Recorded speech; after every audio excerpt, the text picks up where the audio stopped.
ಅಧ್ಯಕ್ಷತೆಯನ್ನು ವಹಿಸಿರ್ತಕ್ಕಂಥ ಇಲ್ಲಿಯ ಪುರಸಭೆಯ ಅಧ್ಯಕ್ಷರು ಮತ್ತು ಈ ಕಾರ್ಯಕ್ರಮದ ವಿಶೇಷ ಆಹ್ವಾನಿತರಾಗಿ ಆಗಮಿಸಿರ್ತಕ್ಕಂಥ ಶ್ರೀ ವಸಂತ್ ಕುಮಾರ್ ಅವರೇ, ಅದೇ ರೀತಿಯಾಗಿ ಈ ಕಾರ್ಯಕ್ರಮದಲ್ಲಿ ಉಪಸ್ಥಿತರಿರುವ ಪುರಸಭೆಯ ಉಪಾಧ್ಯಕ್ಷರಾದಂಥ ಸಹೋದರಿ ಗಿರಿಜಾ ಪ್ರಕಾಶ್ ಶರ್ಮಾ ಮತ್ತು ನಾವೆಲ್ಲ ತುಂಬ ಪ್ರೀತಿ ಮತ್ತು ಅಭಿಮಾನ, ವೈಯಕ್ತಿಕವಾಗಿ ನಾನು ಸಹ ಅವರ ಮಾತುಗಳನ್ನು ಕೇಳಬೇಕು ಅಂತ ಹೇಳಿ ಕಾತರದಲ್ಲಿರುವ ಮತ್ತು ಪದೇ ಪದೇ ಅವರ ಮಾತುಗಳನ್ನು ಕೇಳಿ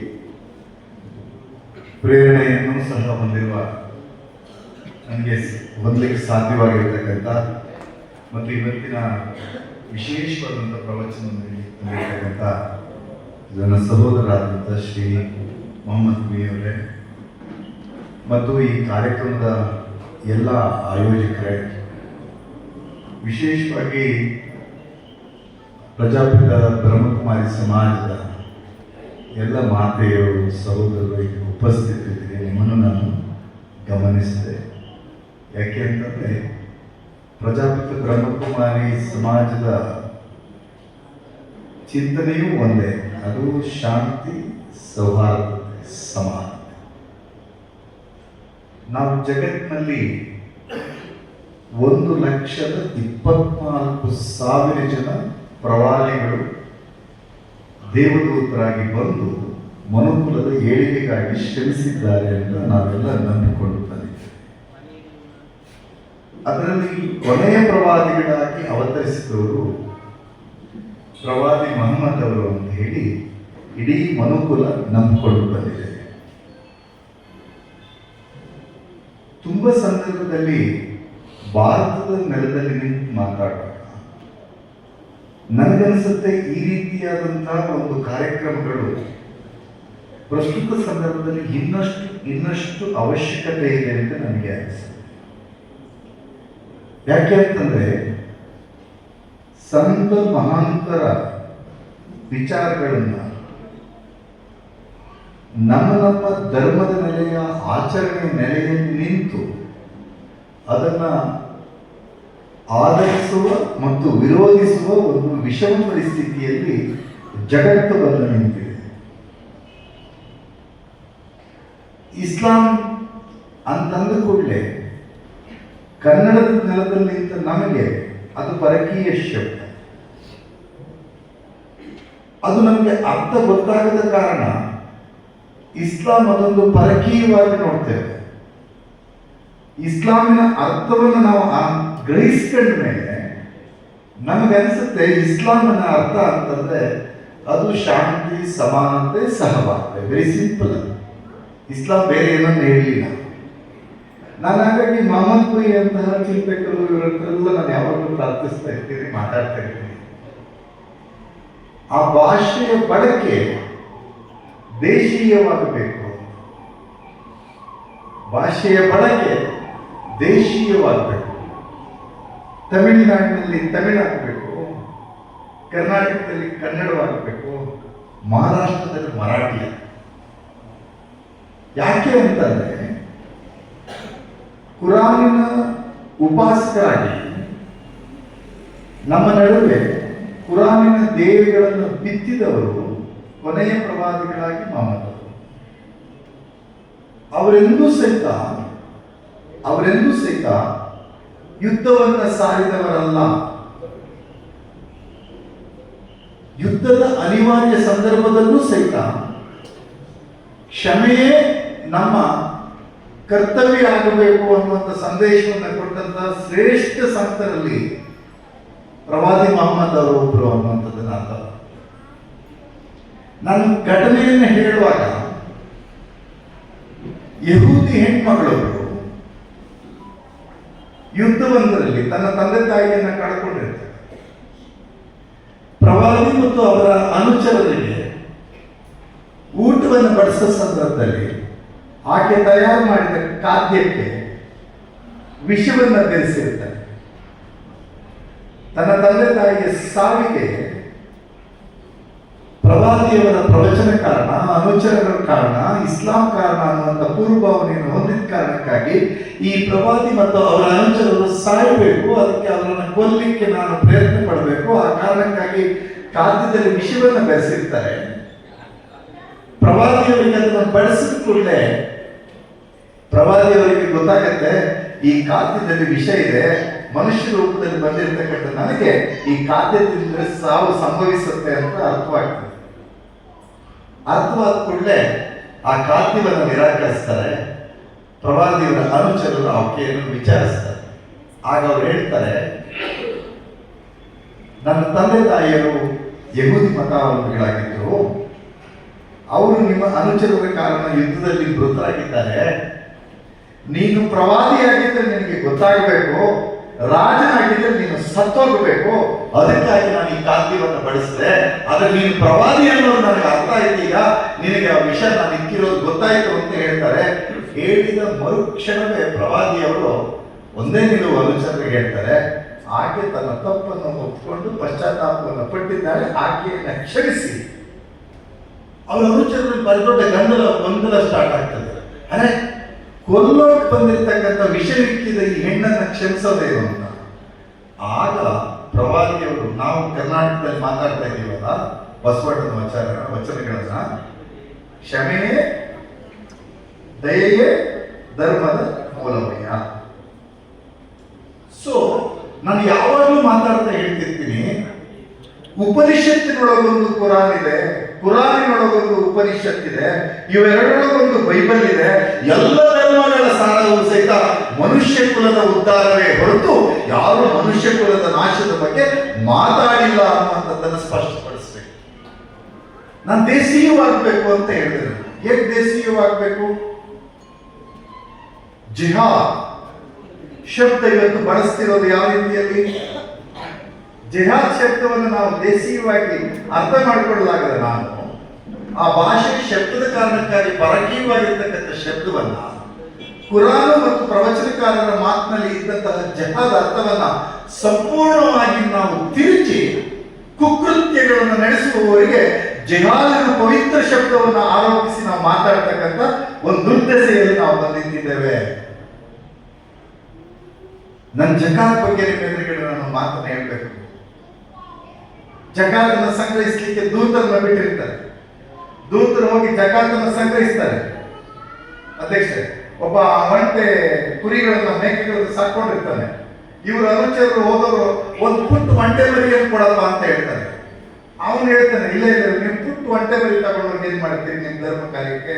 ದೊಡ್ಡ ಒಂಟೆಯನ್ನು, ಶಕ್ತಿಶಾಲಿ ಒಂಟೆಯನ್ನು ತಗೊಂಡು ಹೋಗ್ಬೇಕು ಅಂತ. ಪ್ರವಾದಿಯವರು ಅನುಚರ ಹೇಳ್ತಾರೆ, ಇಲ್ಲ ಇಲ್ಲ ಇಲ್ಲ, ನನಗೆ ನಿನಗೆ ಇರ್ತಕ್ಕಂಥ ಆಸ್ತಿ ಸಂಪತ್ತುಗಳನ್ನು ಲೆಕ್ಕ ಹಾಕಿದ್ದೀನಿ, ನೀನು ನಮ್ಗೆ ಕೊಡಬೇಕಾಗಿದ್ದು ಈ ಪುಟ್ಟು ಮರಿ ಅಷ್ಟೇ ಅಂತ. ಅವನು, ನೀನು ದೂತರು ಸರಿ ಇಲ್ಲ ಅಂತೇಳಿ ಪ್ರೊಫೆಟರ್ ಬಿಡಕ್ಕೆ ಹೋಗ್ತಾನೆ. ಪ್ರೊಫೆಟರ್ ಬಿಡಕ್ಕೆ ಹೋಗಿ ಕೇಳ್ತಾನೆ, ಅಯ್ಯೋ ನಾನು ದೊಡ್ಡ ಒಂಟೆ ಕೊಡಬೇಕು ಅಂತ ಯೋಚನೆ ಮಾಡಿದ್ದೀನಿ, ನಿಮ್ಮವನು ಬಂದು ನಿನ್ನ ದುಡಿಮೆ ಇಲ್ಲ ಇಷ್ಟೇ ಬೇಕು ಅಂತ ಕೇಳ್ತಾ ಇದ್ದಾನೆ, ನೀನು ಯಾಕೆ ಹೀಗೆ ಮಾಡ್ತಾ ಇದ್ದೀರಿ ಅಂತಂದ್ರೆ ಪ್ರೊಫೆಟರ್ ಹೇಳ್ತಾರೆ, ನಿನ್ನ ದುಡಿಮೆಯಲ್ಲಿ ಸಮಾಜದ ಒಳಿತಿಗಾಗಿ ನೀನು ಕೊಡಬೇಕಾಗಿದ್ದು ಆ ಪುಟ್ಟ ಕುರಿ ಅಷ್ಟೇನೆ. ನಿನಗೆ ಪ್ರೀತಿ ವಿಶ್ವಾಸ ಇದೆ, ಅದಕ್ಕೆ ನೀನು ಕೊಡ್ತೀಯ ಒಂಟೆ ಅಂತಂದ್ರೆ ಅದು ಪ್ರೀತಿಯಿಂದ ಆ ಒಂಟೆನೂ ಸ್ವೀಕಾರ ಮಾಡ್ತೀನಿ ಅಂತ ಹೇಳಿ ದಾನದ ಮಹತ್ವವನ್ನು ಜಗತ್ತಿಗೆ ಸಾರಿರ್ತಕ್ಕಂಥ ಒಂದು ಶ್ರೇಷ್ಠ ಪ್ರವಾದಿ ಸಂತರು ಮಹಾಂತರು ಯಾರು ಅಂತಂದ್ರೆ ಅದು ನಮ್ಮ ಪ್ರೊಫೆಟ್ ಮೊಹಮ್ಮದ್. ತುಂಬಾ ಸಂದರ್ಭದಲ್ಲಿ ನಾನು ಈ ಸಭೆ ನೋಡಿದ್ಕೊಂಡು ನನಗೆ ಖುಷಿ ಆಗ್ಬೇಕು. ಸಕಲ ಸಮಾಜದವರು ಬಂದು ಕೂತಿದ್ದಾರೆ. ಸಕಲ ಸಮಾಜದವರು ಬಂದು ಕೂತಿದ್ದಾರೆ. ಸಕಲ ಸಮಾಜಕ್ಕೂ ಎಲ್ಲ ಧರ್ಮ ಅರ್ಥ ಆಗುತ್ತೆ. ಧರ್ಮ ಅರ್ಥ ಆಗದಿದ್ರೆ ಏನಾಗುತ್ತೆ ಅಂತಂದ್ರೆ, ಹೆಣ್ಮಕ್ಳು ತಲೆಯ ನೆರಳಿನ ಭಾಗವಾಗಿ ಸಕಲ ಸಂಸ್ಕೃತಿಗಳಲ್ಲೂ ಸಕಲ ಸಂಸ್ಕೃತಿಗಳಲ್ಲೂ ಸಹಿತ ಒಲ್ಲಿ ಹಾಕ್ತಿದ್ರು. ಆಗ್ತಿದ್ರೆ ಇಲ್ಲೋ ಒಲ್ಲಿ ಹಾಕ್ತಿದ್ರು. ಇಸ್ಲಾಮಿನ ಪರಿಭಾಷೆ, ಇಸ್ಲಾಮಿನ ಭಾಷೆ, ಅದಕ್ಕೆ ಹಿಜಾಬ್ ಶಬ್ದ ನಮಗೆ ಅಪರಿಚಿತ. ಹಿಜಾಬ್ ಅಂದ್ರೆ ಬಾಂಬು ಅನ್ನುವಂಥದ್ದು ನಾವು ಚರ್ಚೆ ಮಾಡಿ. ಹಿಜಾಬ್ ಇದ್ದದ್ದು ಅದಕ್ಕೆ ವೈಜ್ಞಾನಿಕ ಕಾರಣ ಇತ್ತು. ನಮ್ಮ ಪರಿಸರದಲ್ಲಿ ಅದು ದೇಶ ವಿದೇಶಗಳಿಂದ ಹಿಡಿದು ಪುರಾತನ ಕಾಲದಿಂದ ಹಿಡಿದು ಅಡುಗೆ ಮನೆಗೆ ಯಜಮಾನಿಕೆ ಯಾರು ಅಂತಂದ್ರೆ ನಮ್ಮ ತಾಯಿಯರದೇ, ನಮ್ಮ ಹೆಣ್ಮಕ್ಳದ್ದೇ. ಅವ್ರು ಯಾಕೆ ಹಿಜಾಬ್ ಧರಿಸ್ಬೇಕು ಅಂತ ಹೇಳಿದ್ರು ಅಂದ್ರೆ, ಮೈಯಿಂದ ಬಿದ್ದು ಹೋಗ್ತಕ್ಕಂಥ ನಮ್ಮ ಕೂದಲು, ತಲೆಗೂದಲು ಏನಿದೆ, ಅದು ಯಾವುದೇ ಆರೋಗ್ಯಕ್ಕೆ, ಆಹಾರಕ್ಕೆ ಸೇರಿದ್ರೆ ಅದು ವಿಷದ ಸಮಾನ. ಅದರಿಂದ ರೋಗಗಳು ಬರುತ್ತವೆ. ಅನ್ನೋ ಕಾರಣಕ್ಕಾಗಿ ನಮ್ಮ ತಾಯಿಯರು ತಯಾರು ಮಾಡಿರುವ ಆಹಾರದೊಳಗೆ ಕೂದಲು ಬೀಳಬಾರದು ಅನ್ನುವ ಕನಿಷ್ಠ ರಕ್ಷಣೆಗೆ ವೈಜ್ಞಾನಿಕವಾಗಿದ್ದದ್ದೇ ಹಿಜಾಬ್. ಹಿಂದೂಗಳಿಗೆ ಒಲ್ಲಿ ಅಂತ ಹೇಳ್ತಾರೆ, ಕರೆಕ್ಟ್ ಆಗಿ ಒಲ್ಲಿ ಅಂತ ಹೇಳ್ತಾರೆ. ಈಗಲೂ ಸಹಿತ ಹಿಂದೂ ಸಮಾಜದ ಬಹುತೇಕ ಹೆಣ್ಮಕ್ಕಳು ಅದನ್ನು ತನ್ನ ಮುಖದ ರಕ್ಷಣೆಗಾಗಿ, ತಲೆಗೂದಲ ರಕ್ಷಣೆಗಾಗಿ ಅದನ್ನು ಬಳಸುದು. ನಮ್ಗೆ ಹಿಜಾಬ್ ಶಬ್ದ ಅಪರಿಚಿತ. ನಾವು ಹಿಜಾಬ್ ಅಂತಂದ್ರೆ ಅದು ಆಲ್ಮೋಸ್ಟ್ ಅಧ್ಯಕ್ಷ ಬಾಂಬಿಗೆ ಸಮಾನಾರ್ಥವಾಗಿ ನಾವು ಈ ದೇಶದ ನೆಲದಲ್ಲಿ ಚರ್ಚೆ. ನಾನು ನನ್ನ ವೈಯಕ್ತಿಕ ಉದಾಹರಣೆ ಈ ಸಂದರ್ಭದಲ್ಲಿ ಕೊಡಬೇಕು. ನಾನು ಅಬುದಾಬಿಯ ಗ್ರ್ಯಾಂಡ್ ಮಾಸ್ಟರ್ಗೆ ನನ್ನ ಗೆಳೆಯರ ಜೊತೆ ಹೋಗಿದ್ದೆ. ನನ್ನ ಗೆಳೆಯರ ಜೊತೆ ಹೋದಾಗ ಅಲ್ಲೆಲ್ಲ ನೀವು ವಿಸಿಟ್ ಮಾಡಿದವ್ರಿಗೆ ಗೊತ್ತಿರುತ್ತೆ, ಅಲ್ಲಿ ನಮಾಜಿಗೆ ಪ್ರತ್ಯೇಕ ಹಾಲ್ಗಳು, ಒಂದೊಂದು ಹಾಲ್ನಲ್ಲಿ ಸುಮಾರು 1000 ಜನ ಸೇರೋಕೆ ಅವಕಾಶ ಇದೆ. ವಿಶ್ವದ ಅತಿ ದೊಡ್ಡ ಮಸ್ಜಿದ್ ಇದೆ ಆಲ್ಮೋಸ್ಟ್. ಅದ್ರ ಒಳಗಡೆ ನಾನು ಹೋಗಿ ನಿಂತಿದ್ದೆ ಸಾಲ್ನಲ್ಲಿ. ನನ್ನ ಪಕ್ಕ ಒಬ್ರು ಬಂದು ನಿಂತು ನನ್ನನ್ನು ಕರ್ಕೊಂಡು ಹೋದವ್ರ ಗೆಳೆಯ ಜಸ್ಟ್ ಕಣ್ಸನ್ನೆ ಮಾಡಿದ್ರು. ನನಗೇನು ಅಂತ ಅರ್ಥ ಆಗಲಿಲ್ಲ. ನನ್ನ ಎದುರುಗಡೆ ನನ್ನ ಪಕ್ಕದಲ್ಲಿ ಸ್ವಲ್ಪ ಚಂದಾದಂಥ ವಸ್ತ್ರವನ್ನು ಧರಿಸಿದ ಸ್ಫುರದ್ರೂಪಿಯಾದ ಯಜಮಾನ್ ಬಂದು ನಿಂತಿದ್ರೆ, ಎದುರುಗಡೆ ಮೆಕ್ಯಾನಿಕ್ ನಿಂತಿದ್ದಾರೆ. ನಾನು ಹೊರಗಡೆ ಬಂದಾಗ ನನ್ನ ಗೆಳೆಯರಿಗೆ ಕೇಳಿದೆ, ನೀವು ಯಾಕೆ ಕಣ್ಸನ್ನೆ ಮಾಡಿದ್ರಿ ಅಂತ. ಸರ್ ನಿಮ್ಗೆ ಅವ್ರು ಯಾರು ಅಂತ ಗೊತ್ತಾಗಲಿಲ್ಲ. ಇಲ್ಲ ಗೊತ್ತಾಗಲಿಲ್ಲ ಸರ್, ಅವರು ನಮ್ಮ ಅಬುದಾಬಿಯ ಶೇಖ್. ಅರೆ, ಇನ್ನೊಂದು ಪರಂಪರೆಯಲ್ಲಿ ಯಾವುದೇ ಹೈರಾರಿಕೆ ಇಲ್ಲದೆ ನೀನು ಬಂದ ಸಮಯಕ್ಕೆ, ನೀನು ಬಂದ ಸರದಿಗೆ ನಿನ್ನ ಪ್ರಾರ್ಥನೆಯ ಸಮಯ, ಪ್ರಾರ್ಥನೆಯ ಜಾಗ ಅಂತ ನಿಗದಿ ಮಾಡಿದ ಇನ್ನೊಂದು ಪರಂಪರೆಯನ್ನು ನಾನು ಕಾಣ್ತಾರೆ.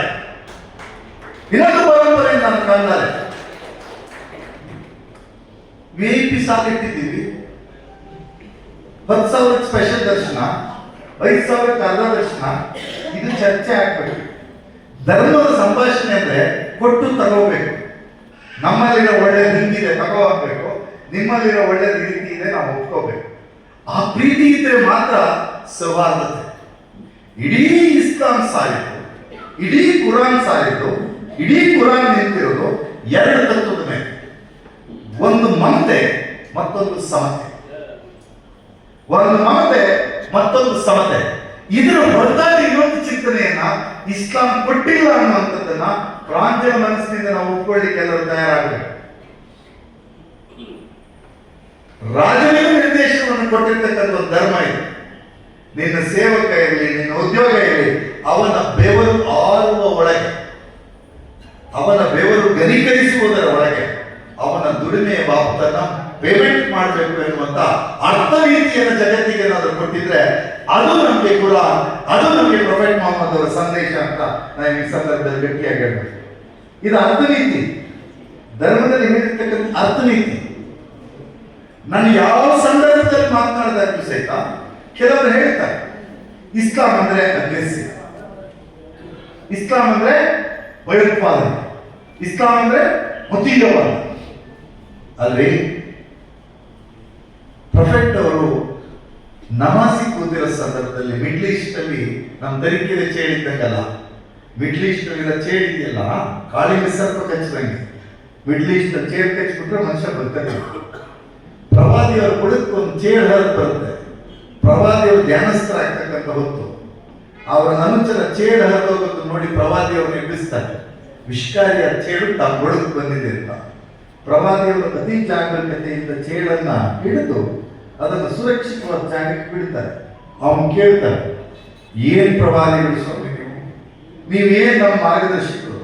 ವಿಷ್ಕಾರಿಯಾದ ಚೇಳು ಅದನ್ನು ಕೊಲ್ಲೋದು ಬಿಟ್ಟು ಅದನ್ನು ಬದುಸಕ್ ಬದಿ ತಗೊಂಡೋಗಿ ಬಿಟ್ರೆ ಅಂತಂದ್ರೆ ಪ್ರವಾದಿಯವರು ಹೇಳ್ತಾರೆ, ಚೇಳಿನಲ್ಲಿರುವ ವಿಷ ಅದು ಚೇಳಿನ ತಪ್ಪಲ್ಲ, ಅದು ಭಗವಂತನ ಸೃಷ್ಟಿ. ಅದು ಚೇಳಲ್ಲಿ ವಿಷ ಇಟ್ಟಿದ್ದಾರೆ. ಆದರೆ ವಿಷವನ್ನ ಹೊಂದಿರುವ ಆ ಚೇಳು ಸಹಿತ ತನ್ನ ಬದುಕನ್ನು ಪರಿಪೂರ್ಣವಾಗಿ ಕಳೀತಕ್ಕಂಥ ಅಧಿಕಾರ ಅದಕ್ಕಿದೆ, ಅದನ್ನು ಬದಲಿಸಬೇಕು ಅನ್ನುವಂಥ ಒಂದು ಸಂದೇಶವನ್ನು ಕೊಟ್ಟಂತ ಧರ್ಮ ಭಯೋತ್ಪಾದನೆಯನ್ನು ಹೇಳಲಿಕ್ಕೆ ಸಾಧ್ಯ ಇಲ್ಲ ಅಂತ ಹೇಳ್ತಾರೆ. ಯಾರು ಭಯೋತ್ಪಾದನೆಯನ್ನು ಮಾಡ್ತಾರೆ ಅವರು ಇಸ್ಲಾಮಿನ ಉಪಾಸಕರಾಗಲಿಕ್ಕೆ ಸಾಧ್ಯ ಇಲ್ಲ ಅನ್ನೋದು ಇವತ್ತು ನಾವೆಲ್ಲ ಚರ್ಚೆ.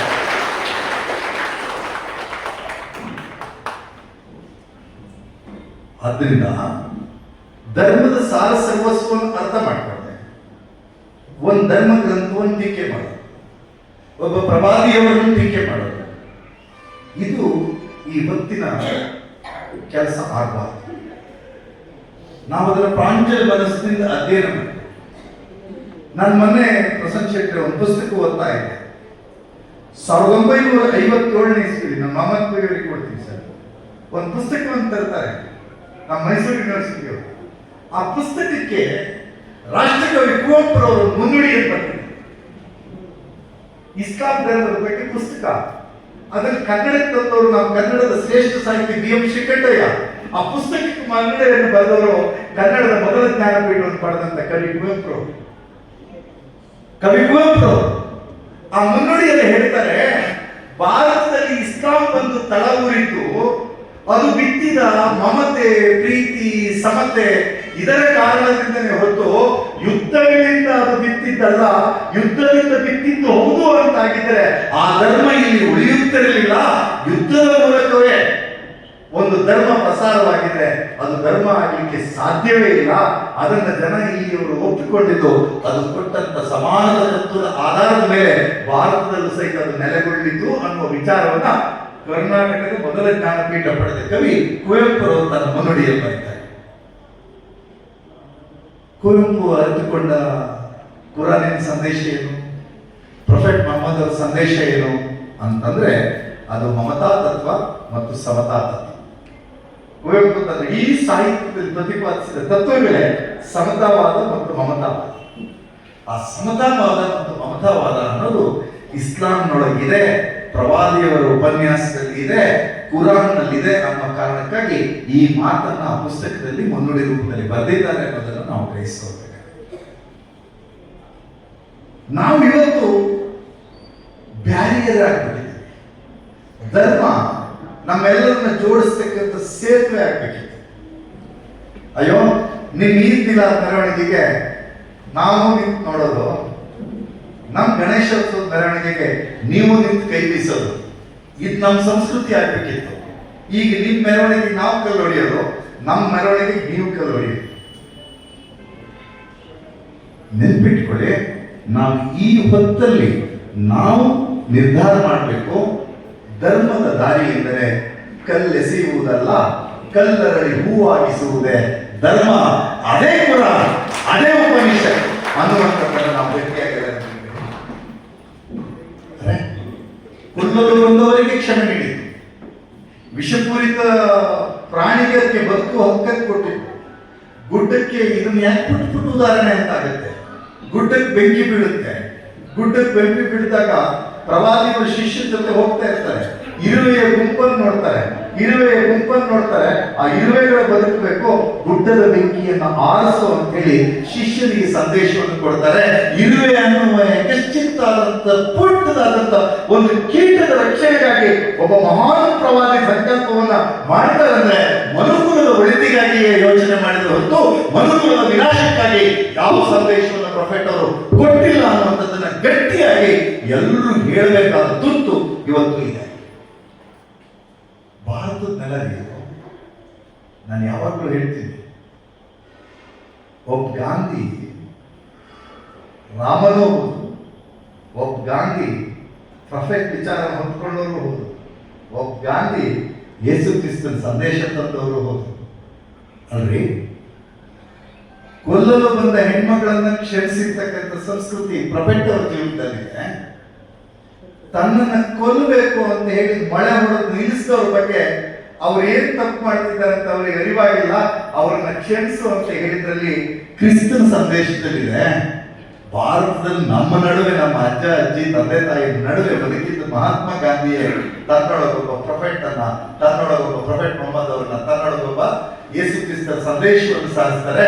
ಗಾಂಧಿಯವರಿಗೆ ಆ ಗೋಡ್ಸೆ ಹಾಕಿ ಗುಂಡಿನ ಸಂದರ್ಭದಲ್ಲಿ ಇನ್ನು 2 ನಿಮಿಷ ಮಾತಾಡಕ್ಕೆ ಅವಕಾಶ ಸಿಕ್ಕಿದ್ರೆ ಆ ಗಾಂಧಿ ಹೇಳ್ತಿದ್ದು ಇದೇ ಕ್ರಿಸ್ತನ ಸಂದೇಶ, ಇದೇ ಪ್ರೊಫೆಟ್ ಅವರ ಸಂದೇಶ.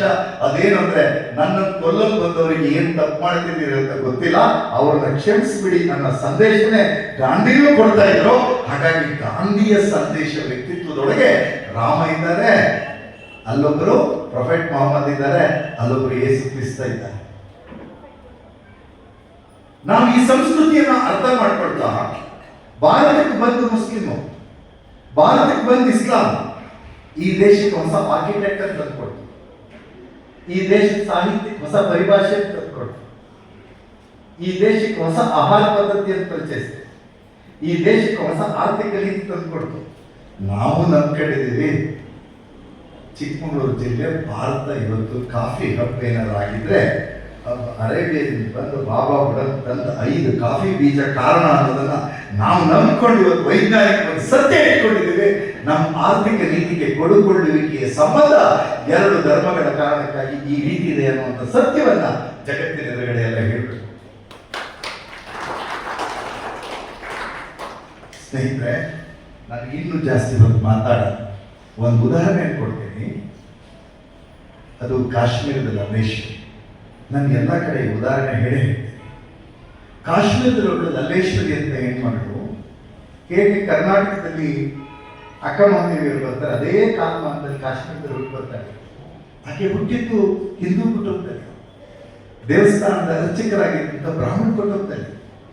ಆಕೆಗೆ ಗುರುವಾಗಿ ಸಿಕ್ಕಿದ್ದು ಒಬ್ಬ ಮುಸ್ಲಿಂ ಫಕೀರ್, ಮುಸ್ಲಿಂ ಆಕೆಯ ಗುರು. ಹಾಗಾಗಿ ಹಿಂದೂಗಳು ಆಕೆಯನ್ನು ಲಲ್ಲೇಶ್ವರಿ ಅಂತ ಕರೀತಾ ಇದ್ರು, ಮುಸಲ್ಮಾನರು ಆಕೆಯನ್ನು ಲಲ್ಲಾದೇವ್ ಅಂತ ಕರೀತಾ ಇದ್ರು. ನಾವು ಕಾಶ್ಮೀರದ ಸುದ್ದಿ ಓದ್ತಾ ಇರ್ತೀವಿ, ಜಮ್ಮುವಿನಲ್ಲಿ ಲಲ್ಲಾದೇವ್ ಆಸ್ಪತ್ರೆ ಅಂತ, ಆಕೆಯ ಹೆಸರಲ್ಲಿ ಲಲ್ಲಾದೇವ್ ಆಸ್ಪತ್ರೆ ಇದೆ. ಈ ರೀತಿ ಇರ್ಬೇಕಾದ್ರೆ ಆಕೆ ಒಂದು ಸತ್ತೋಗ್ತಾಳೆ. ಸತ್ತೋದ್ರೆ ನಮ್ಮ ದೇಶದಲ್ಲಿ ಹುಟ್ಟಿದ್ರೆ ಅಷ್ಟು ಗಲಾಟೆ ಆಗಲ್ಲ, ನಮ್ಮ ದೇಶದಲ್ಲಿ ಸತ್ತರೆ ಗಲಾಟೆ. ಹೇಗೆ ಮಣ್ಣು ಮಾಡಬೇಕು ಅನ್ನೋದು ಗಲಾಟೆ, ಯಾವ ಜಾಗದಲ್ಲಿ ಹೂಣಬೇಕು ಅನ್ನೋದು ಗಣಬೇಕು ಗಲಾಟೆ, ಇವ್ರನ್ನ ಹೂಣಬೇಕು ಸುಡಬೇಕು ಅನ್ನೋದು ಗಲಾಟೆ. ಹೂಣದ ಮೇಲೆ ಇವ್ರ ಮೇಲೆ ಕಲ್ಲಿಡಬೇಕು, ಮಣ್ಣು ಹಾಕಬೇಕು ಅನ್ನೋದು ಗಲಾಟೆ. ಅವತ್ತು ಕಾಶ್ಮೀರದಲ್ಲಿ ಹಾಗೆ ಗಲಾಟೆ ಆಗುತ್ತೆ. ಹಿಂದೂಗಳು ಹೇಳ್ತಾರೆ ಅವರು ಹಿಂದೂ ಕುಟುಂಬದಲ್ಲಿ ಹುಟ್ಟಿದ್ದು, ಆಕೆ ನಾವು ಲಲ್ಲೇಶ್ವರಿ ಅಂತ ಕರೆದಿದ್ದೀವಿ, ಆಕೆಯನ್ನು ಹಿಂದೂ ಪದ್ಧತಿಯಂತೆ ದಫನ್ ಮಾಡ್ತೀವಿ. ಮುಸ್ಲಿಮರು ಬಿಡ್ತಾರೆ, ಅವರು ಬಂದು ಆಕೆಯ ಗುರು ಮುಸ್ಲಿಂ, ಆಕೆ ನಾವೆಲ್ಲ ಲಲ್ಲಾದೇವ್ ಅಂತ ಕರಿತಾ ಇದ್ದೀವಿ, ಆಕೆ ಮುಸ್ಲಿಂ ಪದ್ಧತಿಯಂತೆ ದಫನ್ ಮಾಡ್ತೀವಿ. ತರೀಕೆರೆ ಪುರಸಭಾ ಮೈದಾನದಲ್ಲಿ ಆಕೆ ಶವಕ್ಕೆ ಒಂದು ಚಂದನ ಹೊಲಿಸಿ ಮಲಸಿದ್ದಾರೆ. ಜನ ಜಗಳ ಮಾಡ್ತಾ ಇದ್ದಾರೆ. ಯಾರೋ ಒಂದಷ್ಟು ಜನ ಹಿರಿಯರು, ನಮ್ಮ ಮೊಹಮ್ಮದ್ ಕುಯಿ ಅಂತವ್ರು, ಈಗ ಪ್ರಸ್ತಾವನೆ ಮಾಡಿದಂಥ ಹಿರಿಯರು ಇದ್ದವರೆಲ್ಲ ಕುತ್ಕೊಂಡು ನಿಮ್ಮ ಜಗಳ ಬದಿಗಿರ್ಲಿ, ನಮ್ಮ ಪ್ರಜಾಪಿತ ಬ್ರಹ್ಮಕುಮಾರಿ ಸಮಾಜದವರು ನಿಮ್ಮ ಜಗಳ ಬದಿಗಿರ್ಲಿ, ಆ ತಾಯಿಯನ್ನು ದರ್ಶನ ಮಾಡಿ ಹೋಗ್ಬಿಡ್ತೀವಪ್ಪ ಅಂತ ಹೇಳಿ ಹೋಗಿ ಆ ಬಟ್ಟೆಯನ್ನು ಸರಿಸಿ ನೋಡಿದ್ರೆ ಅಲ್ಲಿ ಲಲ್ಲೇಶ್ವರಿ ಅರ್ಥಾತ್ ನಲ್ಲಾದೇವಿಗಳ ಶವ ಇರೋದಿಲ್ಲ, ಮಲ್ಲಿಗೆ ಹೂವಿನ ರಾಶಿ ಇರುತ್ತೆ. ಅದನ್ನು ನೋಡಿದ ಕೂಡಲೇ ಅಲ್ಲಿದ್ದಂಥ ಮುಸ್ಲಿಮ್ಸ್ ಮತ್ತು ಕ್ರಿಶ್ಚಿಯನ್ಸ್ಗೆ, ಹಿಂದೂಗಳಿಗೆ ಜ್ಞಾನೋದಯ ಆಗುತ್ತೆ. ಅಯ್ಯೋ, ಲಲ್ಲೇಶ್ವರಿ ನಮ್ಗೊಂದು ದೊಡ್ಡ ಸಂದೇಶ ಕೊಟ್ಟಿದ್ದಾಳೆ, ಆಕೆ ಶವ ಇಲ್ಲಿಲ್ಲ, ಏನು ದೊಡ್ಡ ಪವಾಡ ನಡೆದೋಗ್ಬಿಟ್ಟಿದೆ, ಇದ್ರ ಒಳಗಡೆ ಆಕೆ ಮಲ್ಲಿಗೆ ಹೂವಿನ ರಾಶಿ ಇದೆ, ಅಯ್ಯೋ ಅಂತ ಬನ್ನಿ ಅಂತ ಕರ್ಕೊಂಡು ಇಬ್ರು ಸಹಿತ ಮಲ್ಲಿಗೆ ಹೂವನ್ನ ಸಮಾನವಾಗಿ ಹಂಚಿಕೊಂಡು ಇಡೀ ಊರೂರಿಗೆ ಆ ಮಲ್ಲಿಗೆ ಹೂವನ್ನ, ಲಲ್ಲೇಶ್ವರಿ ಕೊಟ್ಟಂತ ದೇಹದ ಮಲ್ಲಿಗೆ ಹೂವನ್ನು ಹಂಚಿಕೊಂಡು ನಾವು ಒಟ್ಟಾಗಿ ಬಾಳೋಣ ಅನ್ನೋ ಸಂದೇಶವನ್ನ ತಾಯಿ ಲಲ್ಲಾದೇವಿ ನಮಗೆ ಕೊಟ್ಟಿದ್ದಾರೆ ಅನ್ನೋ ಸಂದೇಶ ಕೊಟ್ಟ ಭೂಮಿ ಯಾವುದಾದ್ರೆ ಅದು ಭಾರತದ ಭೂಮಿ. ಇಂಥ ಒಂದು ಸಮ್ಮಿಶ್ರಣದ ಸಂಸ್ಕೃತಿಯನ್ನೇ ಭಾರತದ ಸಂಸ್ಕೃತಿ ಅನ್ನೋದನ್ನ ಒಪ್ಕೋಬೇಕು. ಆ ಸಂಸ್ಕೃತಿಯ ಆಧಾರದಲ್ಲೇ, ಆ ಸಮ್ಮಿಶ್ರಣದ ಕಾರಣಕ್ಕಾಗಿಯೇ ಭಾರತಕ್ಕೆ ಅಂಬೇಡ್ಕರ್ ಈ ರೀತಿಯಾದಂಥ ಒಂದು ಸಂವಿಧಾನ ಕೊಟ್ಟಿದ್ದಾರೆ. ಆ ಕಾರಣಕ್ಕಾಗಿ ಕನ್ನಡದ ಕವಿ ಕುವೆಂಪುರವರು ಸರ್ವ ಜನಾಂಗದ ಶಾಂತಿಯ ತೋಟ, ರಸಿಕರ ಕಂಕಳ ಸೆಳೆಯುವ ನೋಟ, ಹಿಂದೂ ಕ್ರೈಸ್ತ ಮುಸಲ್ಮಾನ ಪಾರಸಿಕ ಜೈನರ ಉದ್ಯಾನ ಅಂತ ಕವಿ ಕುವೆಂಪು ಅವರು ಹೇಳ್ತಾರೆ. ಆ ಕಾರಣಕ್ಕಾಗಿಯೇ ಭಾರತದಲ್ಲಿ, ಇದೇ ಕರ್ನಾಟಕದಲ್ಲಿ ಬಸವಣ್ಣನವರು ಬರ್ತಾರೆ.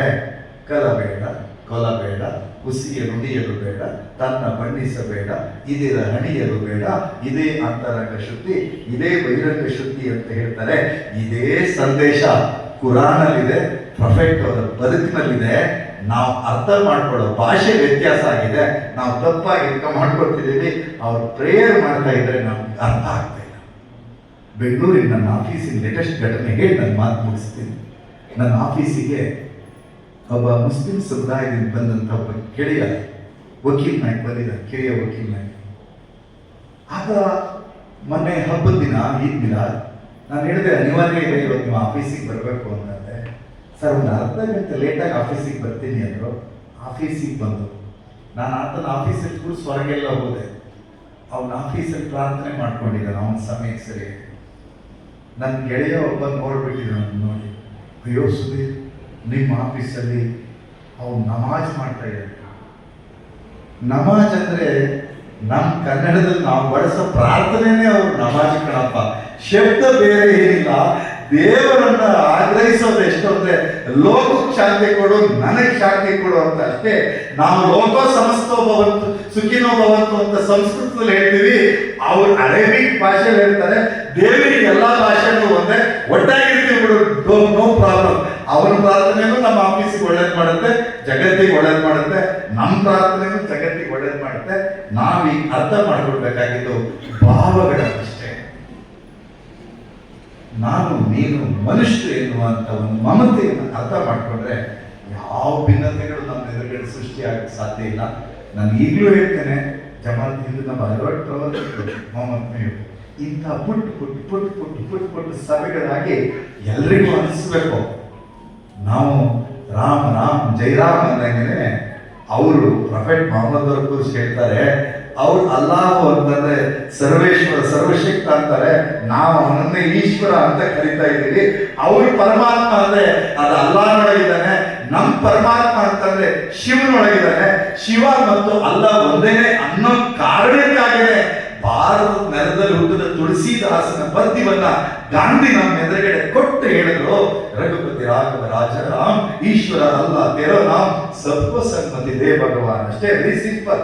ಎಲ್ಲರೂ ಒಂದೇ, ಎಲ್ಲರಿಗೂ ಒಂದು ಸನ್ಮತಿಯನ್ನ ದಯಪಾಲಿಸಲಿ ಅಂತ ಹೇಳಿ ಪ್ರೊಫೆಸರ್ ಅವರ ಜನ್ಮದಿನ ಈ ಶುಭ ಸಂದರ್ಭದಲ್ಲಿ ನಾವೆಲ್ಲರೂ ಸೇರಿ ಒಟ್ಟಾಗಿ ಪ್ರಾರ್ಥಿಸೋಣ.